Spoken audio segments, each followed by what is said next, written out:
You're on the floor. Carpet under you. Someone beside you. The television throwing light into a room that's otherwise dark because it's late, and this was supposed to be a school night. Then the glass shatters. A man walks to that ring like he has a debt to collect from God, and something in the walk makes you feel the ceiling is about to come off the building. Another man turns a microphone into a live wire. On The Rock Show live on SmackDown! 20,000 people laugh, then turn furious inside the same breath. On a different night, a man in a mask falls from the top of a steel cage through an announce table 16 feet below. And then he stands back up. Oh my gosh, this ain't right! The fall is the spectacle. The standing up became the myth. Fast forward a few years. 6 men throw themselves into steel ladders every Monday on free television and produce moments you will still describe to strangers. And you are still sitting there on that floor, in that dark, with the absolute certainty that whatever is on that screen right now is the most alive thing in the world. Then something breaks. One Monday, you don't reach for the remote. A missed show becomes a missed month, becomes a year, where the only wrestling that finds you is 40 seconds on a phone screen, wedged between a recipe and an argument about a film you haven't seen. But the shows keep running on schedule, for an audience that was no longer you. You moved on, which is what people do when something they love stops giving back what they put into it. But wrestling didn't disappear after you left. It evolved into something stranger. The company became cleaner, bigger, safer, more professional. The rough edges vanished, and the unpredictability that you once fell in love with vanished with them. Wrestling became content, reliable, optimized, constant. But stories, good stories, cannot survive on optimization alone. Stories depend on time, consequence, memory. Broken bodies carrying emotions longer than they were ever supposed to. And every once in a while, despite everything designed to prevent it, something real slipped through. A crowd refused the script. A wrestler said something that made the performance and the reality impossible to separate. And at that moment, the audience stopped watching ironically and started believing again, before they could explain why. Those moments are the reason wrestling survived at all. You were right to leave. Most of what happened after the era you loved became forgettable almost immediately. But buried inside all that forgettable television were moments as powerful as anything wrestling had ever produced. And that's the story I am here to tell you. The story of what happens when a crowd refused the script. When a wrestler says something that the performance and reality became impossible to separate. The story of performers who kept exceeding the structure built to contain them, and of what escaped when they did. And to understand how that happened, we have to start with the final night wrestling still felt completely alive. Hartford Civic Center, Connecticut, 1997. The building is not full. The ones who came bought tickets for a wrestling show and got one. 2 hours of men in tights executing predetermined sequences in a ring. The same product that has been running in this country for 50 years. The crowd is restless. The way crowds are restless when they are watching something they have seen before. Then the glass breaks. It is a sound effect. Everyone knows it is a sound effect and does not care, because the sound means a particular man is about to appear, and something about that man has been doing something to this crowd for months that nobody in the building has a name for yet. He appears. He walks to the ring the way a man walks somewhere he has already decided he owns. The crowd is on its feet before he reaches the ring. They do not know why. They have not been told to stand. He slides under the bottom rope, stands in the center, raises 2 middle fingers at the man across from him. The building comes off its foundations. In the upper deck, a 12-year-old is standing on his seat with his hands in the air, and he cannot explain why. And his father is standing next to him doing the same thing. And neither of them will speak on the drive home, because there is nothing adequate to say. But 20 years later, they will both still know exactly where they were standing. Here is what people forget about the Attitude Era. It was not supposed to happen. The WWF in 1997 was losing. Not struggling, losing. WCW had Monday Nitro. They had Hulk Hogan. They had the NWO. And they had 83 consecutive weeks of beating the WWF in the ratings. All while Vince McMahon was running a distant second in his own industry, watching his audience cross the dial to a rival that had figured out what adults wanted from professional wrestling before he had. What saved him was not a plan. It was a feeling. The feeling arrived in the form of a man from Austin, Texas, who got discarded by WCW, then spent the better part of a year with his neck broken, who came back to the ring angrier than he left, and who responded to crowd indifference by deciding he was going to be exactly as much himself as the camera could hold. Steve Austin did not become Stone Cold. He became more Steve Austin than Steve Austin had ever been allowed to be. The rattlesnake gimmick, the beer, the middle fingers, the stunners on the boss. None of it was calculated. All of it was ruthlessly, unapologetically him. And that honesty, on a show built entirely on fiction, reads like a detonation. The audience felt it before they could explain it. They always do. Losing companies make different bets than winning ones. The WWF had nothing left to protect, so they stopped protecting and started swinging. They bet on Mick Foley, not tall enough, not handsome enough, not athletic enough by any traditional measure, who responded to that assessment by being more committed to his craft than anyone else in the building, who used his body as a weapon that destroyed both him and the competition. Then they bet on a 24-year-old from Miami who debuted to chants of "Die Rocky Die," but then reinvented himself. Walked back to a blue set on Raw is War one night in 1997 and picked up a microphone, and within 60 seconds had 20,000 people in the palm of his hand. The Rock was born ready to roll. The Rock came out of his mama's womb ready to roll. The Rock did not become The Rock because Vince McMahon built him. The Rock became The Rock because the audience decided he was The Rock before anyone in the company agreed. Put those people on television together, week after week, with nothing to lose, and something started happening that cannot be scripted in the boardroom. The show started to feel alive, real people inside a fake structure, and the fake structure kept failing to contain them. Pittsburgh, Pennsylvania, King of the Ring, June 28th, 1998. Mick Foley, a man who looks like someone's uncle, who weighs 287 pounds and moves like gravity has a personal grievance with him, is at the top of a steel cage 16 feet above the arena floor. The cage was built as the backdrop to a match. It is now the event itself. He falls and lands on an announce table made of wood and steel and electronics that does not give the way it was supposed to give. And the sound it makes is not a sound that belongs in an arena. Jim Ross is calling the match. Jim Ross has been calling professional wrestling for 20 years. He has the voice of a man who has seen everything the industry produces and has learned to calibrate his response accordingly. A 7 for what deserves a 7. An 8 for an 8. The 10 kept in reserve for the thing that actually requires it. He uses the 11. He screams it. As God is my witness, that man is broken in half. The words of a man whose professional training has been overwhelmed by what he is watching, who has reached for the vocabulary of television commentary and found it inadequate, and grabbed instead the vocabulary of a person witnessing something terrible. Then, against all odds, Mick Foley stands up. He stands up with the slow, methodical determination of someone who has decided to stand up and is carrying out that decision one movement at a time. Something is wrong with his face, but he stands anyway. The crowd makes a different sound. The sound of thousands of people confronting the fact that the word they are looking for is not in the category of words they came here prepared to use. Jim Ross has stopped commentating. He is a witness now, not a broadcaster. March 23rd, 2001.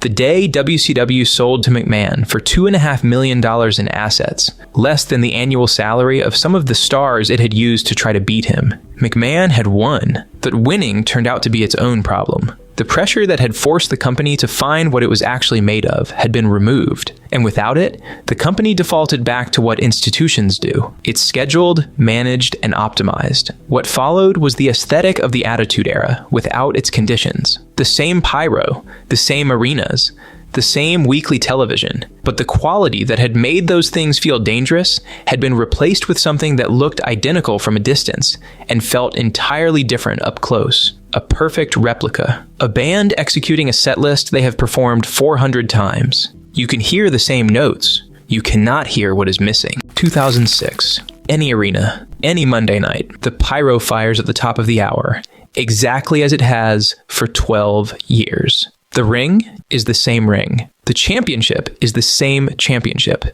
The announcer says the same things in the same order. The crowd does not stand. They sit with the patience of people who have accepted that this is what they came for. There is no glass breaking tonight. No one is arriving early because something might happen before they sit down. The set list is known. The matches are booked. The champion will retain on schedule. At the merchandise table near the entrance, a teenage boy in an Austin shirt looks at the program and puts it down without buying it. His father pays for a hat. They walk to their seats. The PG turn in 2008 made the substitution official. Wrestling world in shock today. Former champion Chris Benoit found dead in his Atlanta home along with his wife and young son. A year earlier, the death of Chris Benoit had forced the company to reckon with what it had permitted to happen inside its locker rooms. And the reckoning arrived in the form of a safer, cleaner, more managed product. Blood dried. Transgression censored. It was understandable. It was also, creatively, the end of something. What replaced transgression was reliability. A champion whose victories arrived on schedule. Whose character didn't evolve because characters on a product schedule don't need to evolve. The crowd that had grown up watching Austin refuse to be managed felt, correctly, that something fundamental had been swapped out. What had been swapped was chaos. And wrestling without chaos is not wrestling. It is merely a broadcast. Then, on June 27, 2011, in Las Vegas, Nevada, a man sat down cross-legged at the top of the entrance ramp with a microphone and said things that were not in the script. CM Punk had been in the WWE for 6 years, long enough to have learned every dimension of what the company was and was not willing to let him be. He was the best pure talker in the locker room, possibly in a generation, and the company had spent 6 years managing that talent, letting him be interesting enough to be useful, never interesting enough to be dangerous. His contract was expiring. He was leaving. And on that Monday night, with the clock running down, he sat at the top of the ramp and delivered a pipe bomb. About Vince McMahon, all right? Can we do this whole bully camp? And then, his microphone cut out. Whether the cut was planned or real almost does not matter. What does matter is the silence in the building that followed. The specific silence of a crowd that had just watched a man say something live that they believed nobody had written for him, that the company could not take back, that felt different from everything surrounding it. The silence had a specific quality that I have spent years trying to describe accurately and keep arriving at the same word: recognizing. It was the sound of a room recognizing something real. The company's response was swift. They signed Punk to a new contract, put the championship on him, wrote the pipe bomb into the storyline, made the revolution corporate, made it safe, made it a story beat rather than a crisis. Within 3 months, the most dangerous moment in years had been absorbed and repackaged. The company had learned that it could absorb the ruptures. What it had not learned, what it would spend the next decade discovering at increasing cost, was that absorbing a rupture and healing one are not the same thing. The pipe bomb left a scar, and a healed tear is not the same material as what surrounded it. It remembers what it was before it was closed. And the crowd, having watched the most dangerous moment in years become just another angle, had been changed by the closing. They were now an audience that knew what the company did with real things, which meant they would not accept a manufactured version of a same thing in its place. That same scar tissue is where the next 4 years happened. By 2013, Punk was gone, but he left his ghost behind. It seeped into the cardboard of every arena and took the form of a chant. Crowds screamed it into the silence between segments, during John Cena matches.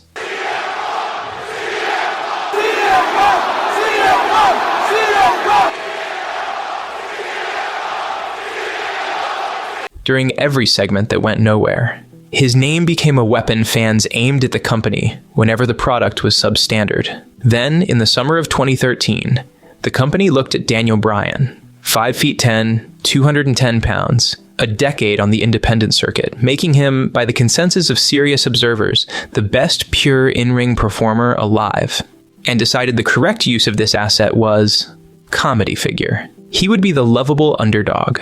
The crowd would root for him without the company having to commit to his ascent. A safe position. Also a catastrophic misread. By the second half of 2013, every arena Bryan entered had become a Yes Movement rally the show had not scheduled and could not contain. The chant escaped the buildings and spread into streets and sports media, and eventually to the Super Bowl, where Bryan led 70,000 people in it on the field. The company kept rooting around him, inserting other men into the main event, having the authority cut promos about how Bryan was too small, too unconventional, too indie, not understanding that every promo making that argument was a megaphone aimed at a crowd that had already decided the opposite. WrestleMania 30, New Orleans, Mercedes-Benz Superdome, April 6th, 2014. 75,000 people have been waiting 8 months for this ending, and they know it. And the company knows they know it. Bryan defeats Triple H in the opener, then enters the main event, forces Batista to tap out, and pins Randy Orton to win the WWE World Heavyweight Championship. When the Yes chant fills the Superdome, it is one of the loudest sustained sounds a wrestling crowd has ever made. Not the sharp spike of a surprise, but the long accumulated exhale of people who have been holding their breath for most of a year. The company had not planned WrestleMania 30.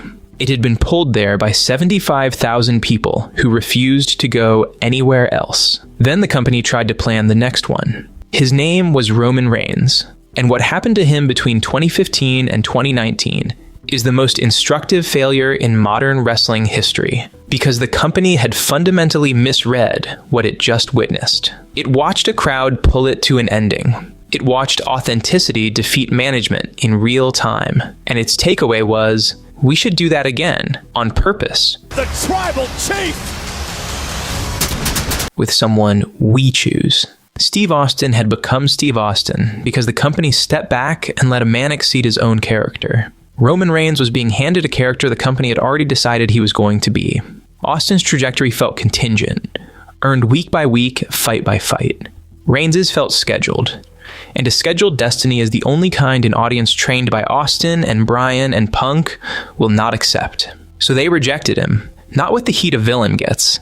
That heat has electricity in it, the implicit understanding that the performer is doing something right. They rejected him with the contempt reserved for a show wasting their time. The boo that says, we know what this is. We are not going to pretend. The company pushed, the crowd resisted. Championship reigns that should have felt historic felt contested. WrestleMania main events that should have felt like coronations felt like arguments the company was losing. Roman Reigns was not a bad professional wrestler. His matches were good. But ability divorced from emotional investment is just competence.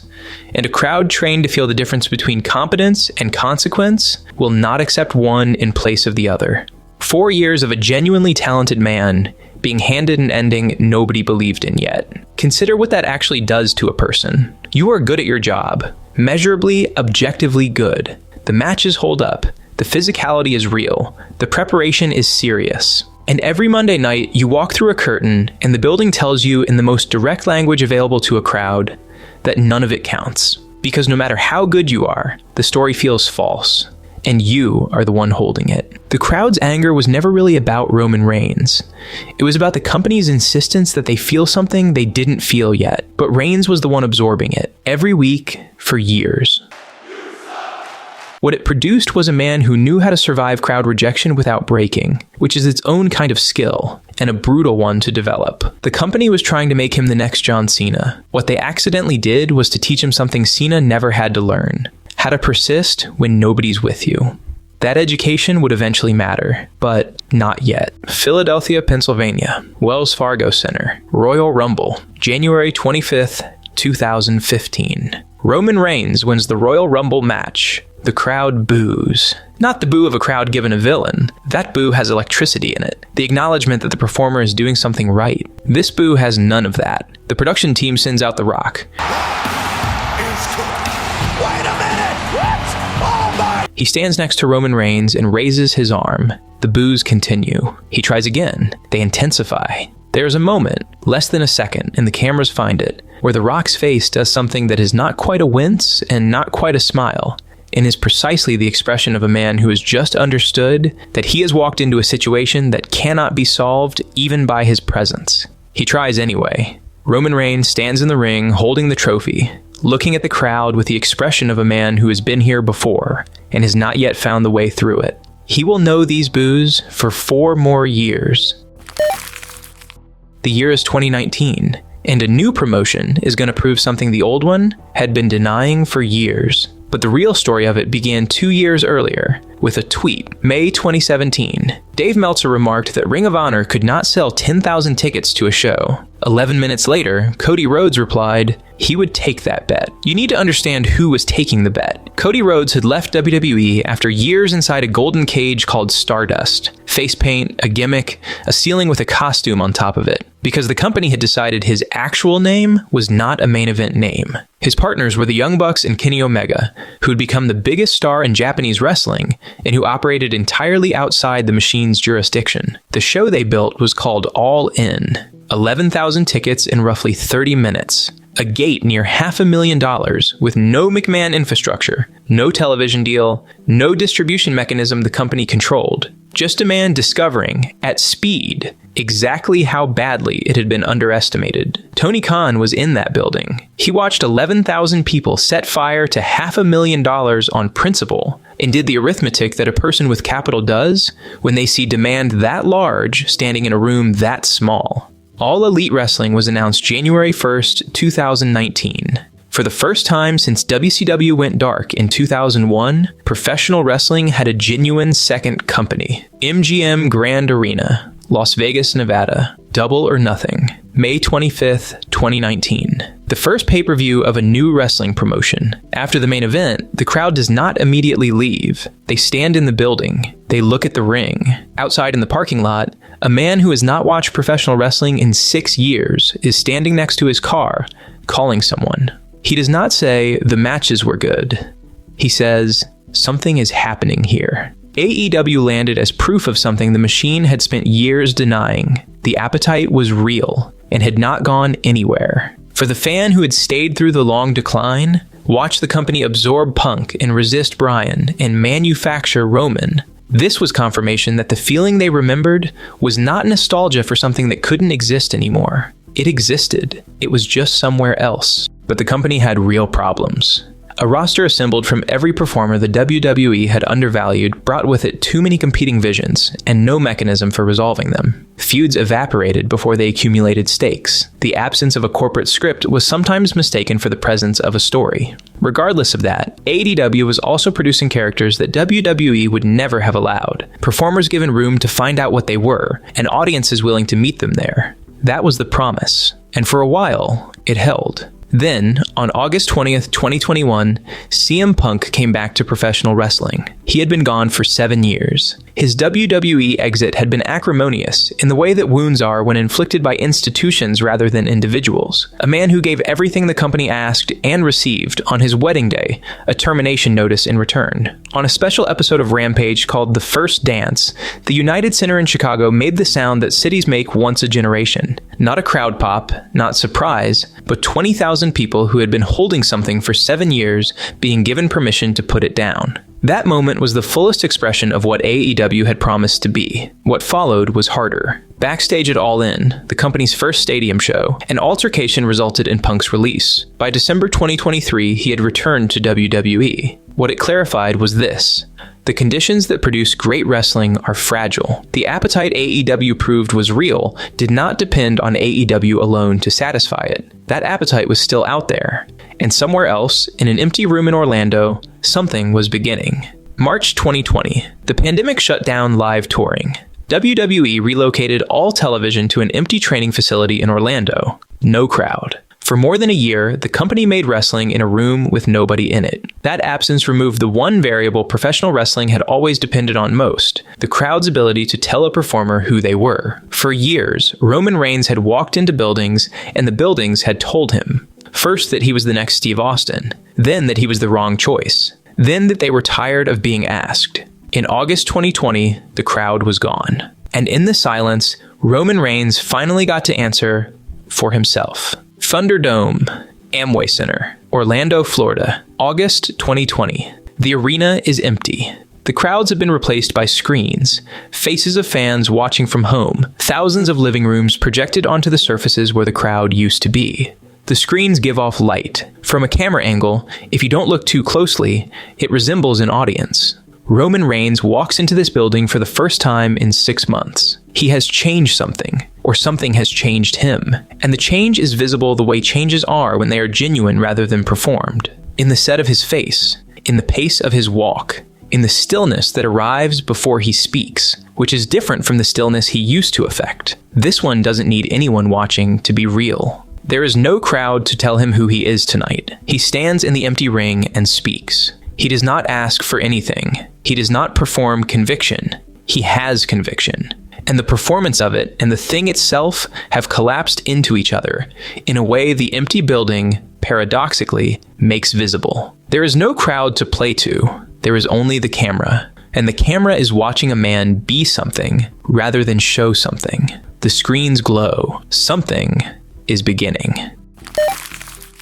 He returned with Paul Heyman beside him, and a change in his eyes the empty arena could not explain, but the camera could not miss. What emerged? The tribal chief, the head of the table, the man who had decided he was done asking for approval and was prepared to take what he believed was already his, was not something a writer's room designed. It was what a man arrives at after 5 years of public rejection have burned away everything that was not essential. The suit, the quiet, the economy of movement, the way he held a room without raising his voice, without hurrying, without doing much of anything except being exactly certain. The Usos flanking him like a court. Paul Heyman at his ear, like a confessor who had heard everything and judged nothing. Most heel turns are about behavior. The character starts doing bad things. The tribal chief was about conviction. Roman Reigns was not doing bad things and hoping the crowd noticed. He was operating from a coherent worldview, that family means obligation, that obligation means hierarchy, that hierarchy means him, with the certainty of a man who has stopped needing anyone to agree. A villain who needs your hatred is still asking something of you. Roman Reigns stopped asking. He acknowledged your opinion and proceeded as if it were irrelevant. Coherent villains are the most dangerous kind. The Bloodline saga ran for 4 years. That sentence requires a moment to sit with, because 4 years is not a wrestling storyline. 4 years is a novel, the kind of sustained narrative commitment the medium had never seriously attempted, because the company thinks in quarters. Stories think in years. It was built on people rather than plot. The plot, championship reigns, family betrayals, blood allegiances, the question of who sits at the head of the table, was the container. What filled it was a group of performers allowed to be, over time, more fully themselves than professional wrestling had ever permitted. Consider what the story was actually asking of Jey Uso. He had spent a decade as one half of a tag team, technically excellent, perpetually overlooked, a permanent resident of the mid-card. Then his cousin Roman asked him to kneel. Not literally, but that was the transaction. Become the enforcer, perform the loyalty, carry the name as a title rather than choosing it as a description. 2 years of his identity reshaped around someone else's authority. 2 years of walking out every Friday night, executing the rituals of devotion for a man he loved, but was also genuinely afraid of, and no longer being entirely sure which feeling was doing more of the work. He had bled for the name. He had paid for it with pieces of himself that you do not get back. And then he watched a man who had paid none of what he'd paid get handed the shirt, get called family. The exact thing Jey had bled for, offered to an outsider as a casual gesture. That is the specific wound that makes everything that follows land. Not jealousy of Sami, recognition. The family he had organized his entire identity around was a transaction rather than a bond, and the transaction had terms he had never agreed to, and there was no mechanism for renegotiation. Sami Zayn arrived in 2022 as a joke, an honorary Uso, a comedic outsider performing belonging so badly that the gap between performance and reality was the punchline. He tracked backstage sabotage in a coat 2 sizes too large, with the manic energy of a man who found the thread at 2 a.m. and refused to stop pulling. But comic relief deepened into something the show hadn't budgeted for. His loyalty became genuine. His friendship with Jimmy, real. which created a problem Roman hadn't anticipated. St. Louis, October 2022. Jey Uso had been openly defying Roman's orders for weeks, rejecting Sami's presence, refusing to fall in line. Roman reached his breaking point. He threatened to strip Jey of the Uso name entirely if he didn't submit. And Sami Zayn, the man Jey had been bullying for months, stepped directly into the line of fire to protect him. He told Roman that Jey wasn't himself lately, that he just wasn't feeling very Usy. The word landed. Jey turned away, shoulders shaking. Jimmy stared at the floor. Solo bit his lip. And Roman Reigns broke, visibly, on camera. One improvised word. One act of absurd, genuine kindness toward the man who had made his life difficult. Underneath the hierarchy, these people actually loved each other. That 1 second break didn't make Roman less dangerous. It made the whole thing human. But Roman had also just watched Sami Zayn absorb his wrath to protect someone else. He filed that away. San Antonio, January 2023. 40,000 people. The Bloodline ran its post-match beatdown with corporate efficiency. Kevin Owens was handcuffed to the ropes. Roman had done the math. Sami's empathy was a liability. His loyalty to his old life was a loose thread that would eventually unravel everything. The final test. Hit your best friend or you're out. Roman turned his back, certain of the outcome. Zayn swung the chair into Roman Reigns' back. The Alamo Dome erupted with the sound of a debt being collected. In the corner, Jey Uso wept. When ordered to join the beating, Jey refused and walked up the aisle alone. The pop belonged to the swing. The meaning belonged to the 14 months under it. Jey's tears landed because underneath all the resentment,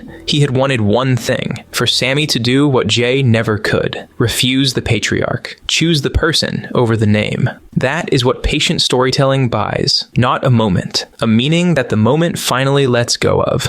But Roman continued to rule with an iron fist, sending every opponent he faced to the island of irrelevancy, until there was no one left. Well, no one except one man, Cody Rhodes. His father was Dusty Rhodes, the son of a plumber who called himself the American Dream, and meant it as a job description. Every corporate metric read him as a permanent mid-carder. The crowds didn't care. When he said he fought for the people who got up before the sun, they believed him, because he was one of them, yet he never won the big one. The company put him in polka dots, used him for comedy, and withheld the ultimate validation. He passed away in 2015, leaving the final line of a 30-year story unresolved. His son came back to finish it. Cody Rhodes built himself into a star outside the machine's jurisdiction. Then he returned carrying everything his father left undone. Not a storyline, an obligation to a dead man. When his voice broke in the ring, the audience didn't hear a babyface promo. They heard a son. He wrestled Rollins with a chest torn black. He lost at WrestleMania 39. He challenged Roman again at 40 and won.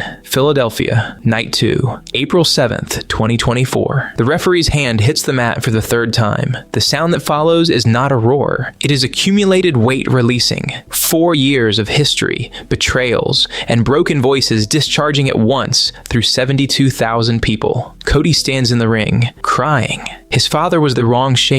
His father died carrying the loss. Cody Rhodes is standing in the light, and he has finished it. His father is not here. The crowd? They hold the moment with him, because the performance has stopped being a performance and become something with no cleaner name than real. A 46-year-old woman in the upper deck has her face in her hands. She doesn't need to look. She knows what's in the ring. She sits with it in the dark of her own palms, then looks up. Cody Rhodes is still there, still real. The machine hadn't manufactured this ending. It merely had the wisdom to get out of the way. In September 2023, 6 months before Cody Rhodes finished his story, TKO Group Holdings completed its acquisition of WWE. The Netflix deal for Monday Night Raw came in at $5 billion over 10 years, a streaming platform which runs entirely on the logic of content as product, on schedule, on budget, on subscriber growth, paid $5 billion for the longest-running weekly episodic program in television history. This is where I should disclose something. I have watched this form for 25 years. I have explained it to people and watched their faces go polite. I have been the only person in a room who cared about something the way I cared about it and felt the particular tax that levies. The embarrassment was never about taste. It was about class. dressed up as taste. Wrestling's people, the ones who built the arenas with their ticket money, who filled the seats through the bad years and the thin rosters and the shows nobody else was watching, were always working class, regional, unsophisticated by the standards of whoever sets those standards. The culture that decided what counted as a real feeling decided our feelings didn't matter. Simple as that. Now the company has decided the same thing, with a pricing sheet. WrestleMania tickets that start where a month's wages end. $30 a month to watch it on ESPN, Saudi Arabia for the Royal Rumble, Las Vegas for WrestleMania. Destinations selected not for the fans who made the product, but for sovereign wealth funds and hospitality packages, and people who will attend once and forget it by Monday. The loyal crowd, the ones who knew every theme, every entrance, every callback to a feud from 6 years ago, priced out of the rooms where the history is being made, left to watch on a screen the moment they spent years waiting for. But money was only part of the investment. Most of what I paid for was the feeling. The thing the company had spent 20 years trying to manufacture on a schedule. The thing it produced, when it produced it at all, by accident. By losing a war and being forced to bet. By emptying an arena and giving a man room to find himself. By a man sitting cross-legged at the top of a ramp with a microphone and a contract that had already expired and nothing left to protect.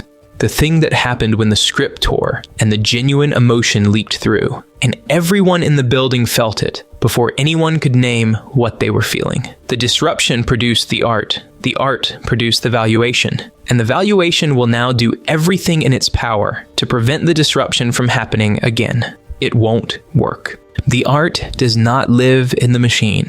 It lives in the performers, in every building where professional wrestling runs, in every independent show where someone is becoming something in front of 300 people who will remember it for the rest of their lives. No amount of scripting fully contains them. No acquisition changes that. When the machine tightens, the real things migrate. They have always migrated. Smaller venues, smaller audiences, louder rooms, wherever the conditions for honesty still exist. The soul of wrestling does not require a stadium. It requires a performer with something true in them, and an audience willing to receive it. The shows are still running. On any given week, somewhere in the world, a performer is going to say something live that nobody wrote. A crowd is going to arrive somewhere no one planned to take them. The performance is going to become something other than performance, and the script is going to tear. If this meant something to you, hit like. Share it with someone who gets it, or someone who doesn't yet. Subscribe if you want more of this, and if you want to understand how we got here, that story is right there on your screen.